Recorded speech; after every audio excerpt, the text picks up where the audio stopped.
work at a small company in Portland, Oregon, subletting an old building on Burnside Avenue. It's 9 stories, and we're on the top floor, room 9B, where the light is always a little yellow, the air conditioner is low, and the hallways smell of old paper, coffee, and dust. I came to work there in 2018, in my early 30s, after a period of unemployment. The company, an insurance data analyst, is unremarkable. White cubicles, a few small cacti, a wall with a keep going sign that no one noticed. There are 8 of us on the team. We're easygoing, chatty, and playful. We share everything except Ryan Keller. He's in his late 40s, tall, thin, with close-cropped blonde hair, eyes so pale I can't tell if they're gray or blue. He always wears a white shirt, gray pants, and old, clean black shoes. Ryan has no social media. No one ever heard him talk about his family, his friends, or anything else outside of work. On my first day, he was the only one who didn't shake my hand. He just looked at me for a second, then looked away. But he was incredibly good. He could fix any database system problem. When the server crashed, Ryan would just look at the command line for a few seconds, type a long string of code, and everything would work again. He never looked at the instructions or asked anyone. He remembered everything. It was as if he knew every line of code we didn't understand by heart. I'd see him in the office at 6 a.m. and still be there late at night. No one knew where he was. Some said he slept in the building, but no one was sure. During my second week on the job, I noticed something strange. Whenever I got up to print a document or go out into the hallway, Ryan would look up at me. Not for long, not directly, just for a moment, but that look, cold and empty, made me feel like I was being captured in his memory. I tried not to notice. Until one day, that day I arrived early to finish the report. It was 6:20 a.m. The hallway was deserted. The lights were still off. I swiped my card. The door beeped, opened, and I saw the only desk lamp on in the far corner, Ryan's desk. He sat upright, not typing on the keyboard, not moving. I said softly, "Good morning, Ryan." No response. I took a few steps closer, realized the screen in front of him was off. He just sat there, looking at his reflection on the black glass of the screen. I stood still for a few seconds, waiting for his reaction. Nothing. I shivered, quietly walked back to my desk.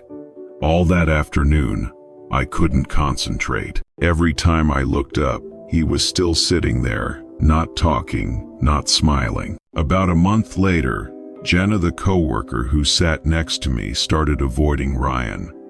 She whispered to me. He followed me to the parking lot twice. Didn't say anything, just stood at a distance and watched. I told her to report it to security, but she shook her head. There's no evidence. Besides, if I tell, he'll know. The next day, when I got to my desk, I found a white envelope neatly placed next to my keyboard. No name, no seal. I opened it. Inside was a Polaroid photo. A photo of the office, my desk, my chair, from behind. I turned around. Ryan was in his seat, looking down at the keyboard, typing steadily. I put the photo in a drawer. All day, my heart raced every time I heard someone's phone camera click. A week later, Jenna quit. No one asked why. With her gone, the office became quieter. Ryan started sitting closer to me during meetings. He had a strange habit. When someone spoke, he wouldn't look at them, but at the reflection in the glass window, as if watching from behind. I started leaving earlier, just to avoid staying late. But one night, due to a rush report, I stayed until almost 9.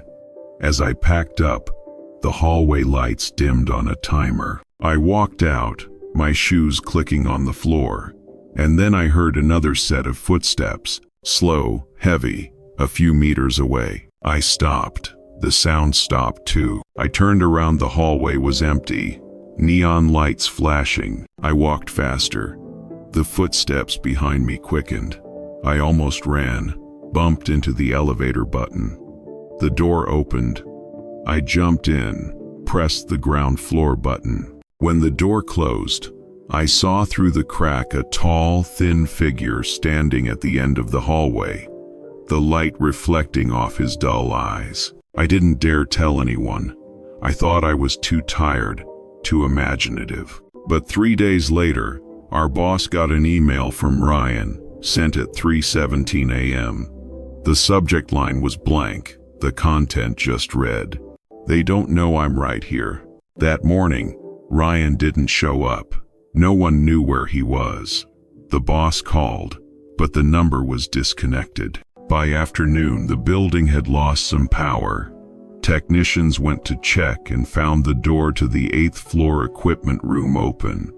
Inside, they found a blanket, some boxes of food, and an open laptop. The laptop was labeled Keller R. When the security guards opened it, they found hundreds of photo files all of our office, taken from different angles. Some from outside the window, some from just behind my shoulder, Jenna's, the boss's. Some taken in the morning before anyone had arrived. The police were called.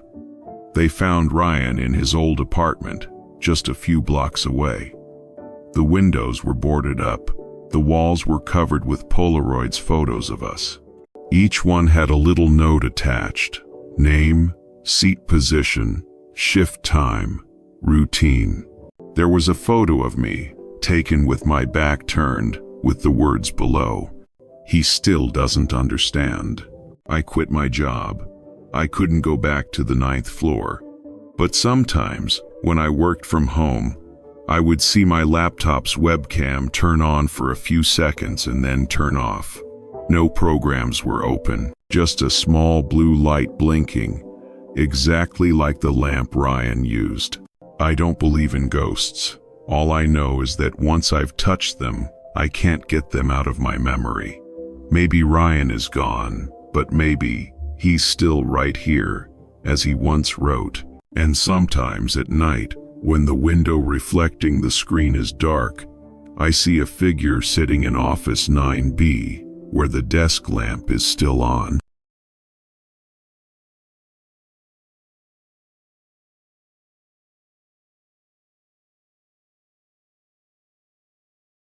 I used to work in a 24-hour printing shop outside Toledo, Ohio. The building, located off the highway, was unremarkable from the outside.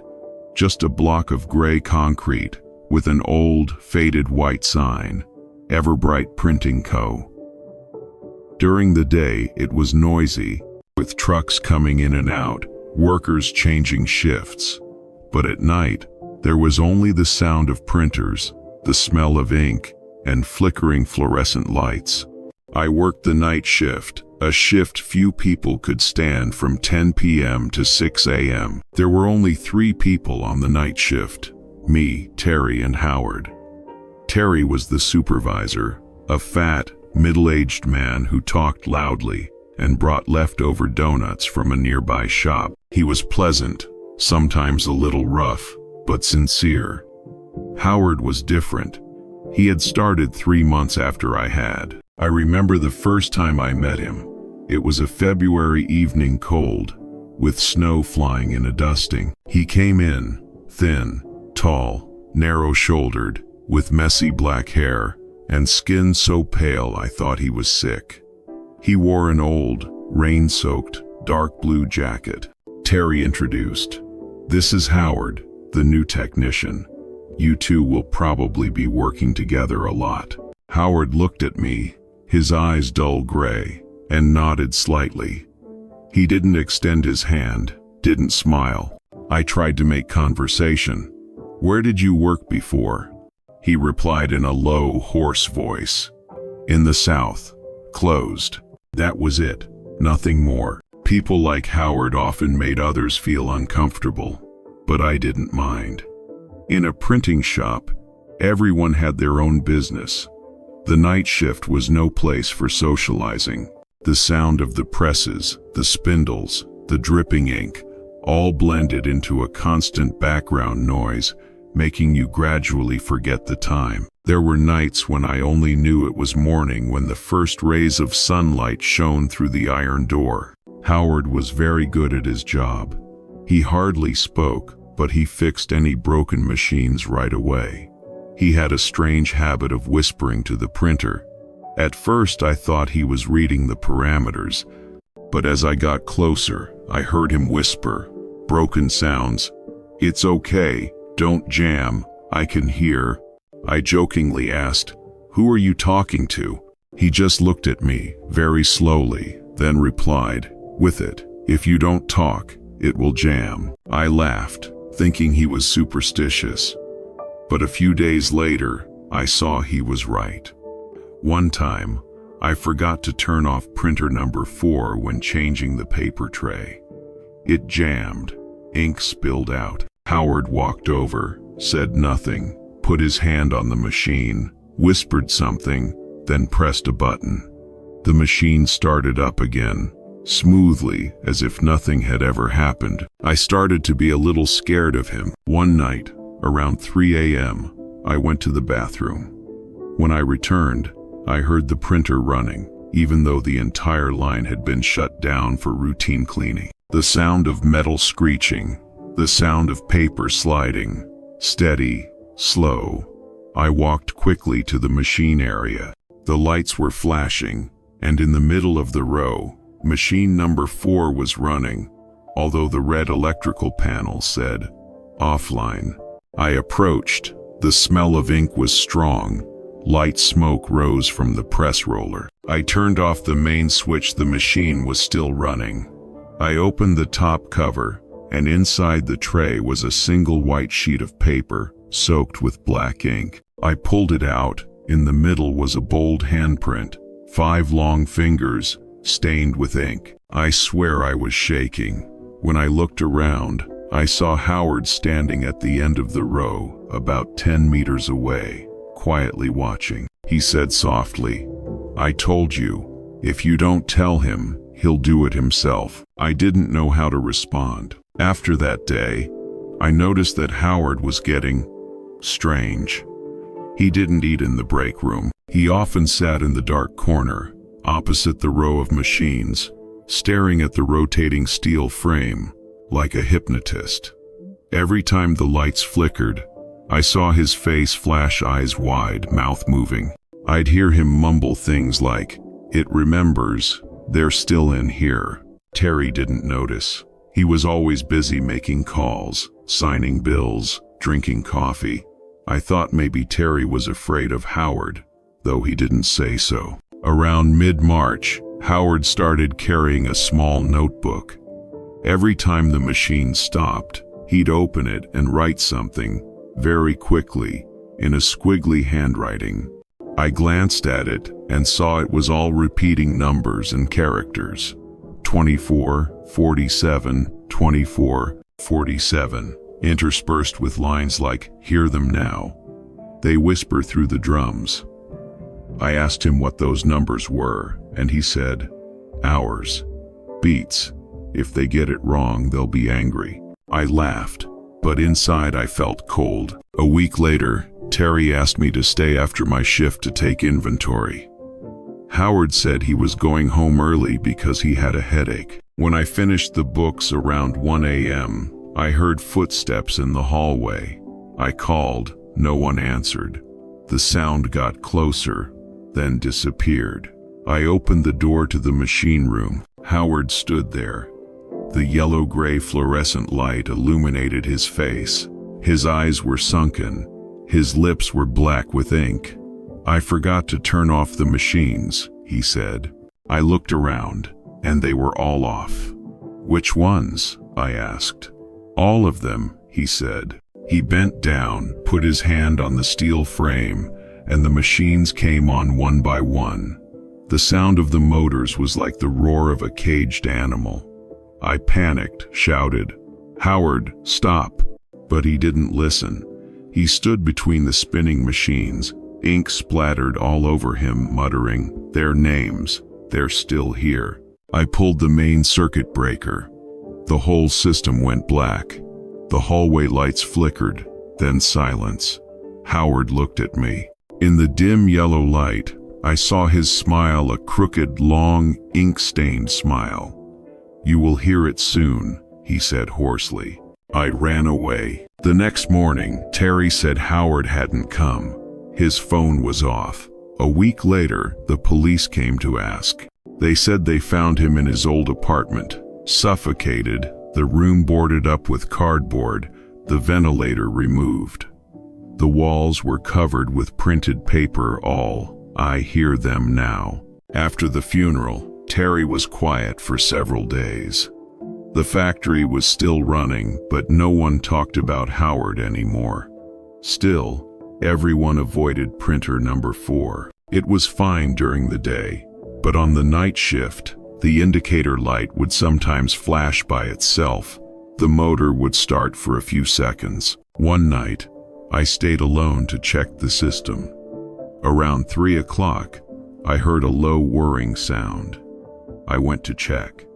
Printer number 4 was running slowly, each beat smooth and even. On the paper tray, each sheet slid out, printed with the same faint line. "Don't turn around." I stood there, dumbfounded. I threw away the paper, unplugged the main power cord, and ran outside. As I walked out the door of the shop, I heard the sound of papers flying behind me, not loud. Just a very small, steady scratching, as if someone were carefully placing each sheet on the floor. I quit the following week. Terry called and said, "You're not the first. You won't be the last." Now I work at a smaller printing company, with a quiet office. But sometimes, late at night, when I'm alone, the printer near my desk turns on for a second and then turns off. It doesn't print anything, just a very small sigh, and the smell of ink lingers. Once, I forgot to turn it off before leaving. The next morning, there was a blank sheet of paper on my desk. In the middle of the paper, a long, thin black handprint was smudged. In the right corner, there was a small, faded line. "I told you, you'd hear them." I've kept that sheet of paper ever since. It had dried, but when it was humid, the ink got wet again, and the smell was the same as that night, the smell of hot metal and the person who had just whispered in my ear.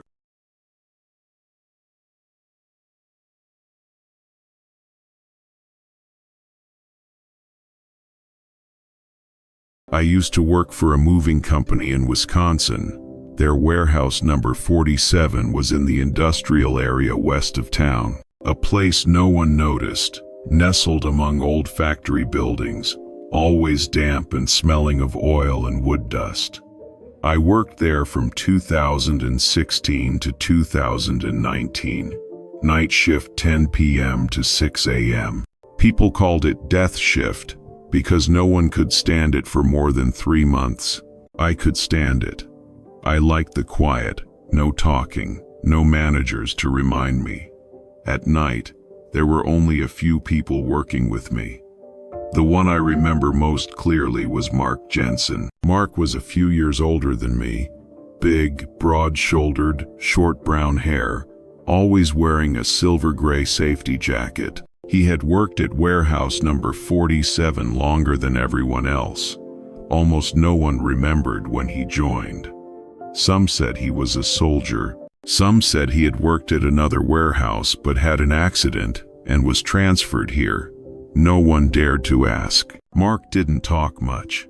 He worked hard, on time, didn't smoke, didn't drink coffee, didn't leave early. Once, when I asked him why he never took a break, he replied, "I don't like to go out when the door is closed." I didn't understand, but didn't ask further. Warehouse 47 was large, divided into 4 areas. Area C was the cold storage. Area D held special goods packages with no clear origin, only QR codes and electronic signatures. We weren't allowed to open them. I worked in Area A, checking incoming goods. Mark worked in Area D, but he often wandered around the other areas, especially at night. The night warehouse was strangely quiet, the sound of forklifts, scanners, and light bulbs making click-click sounds.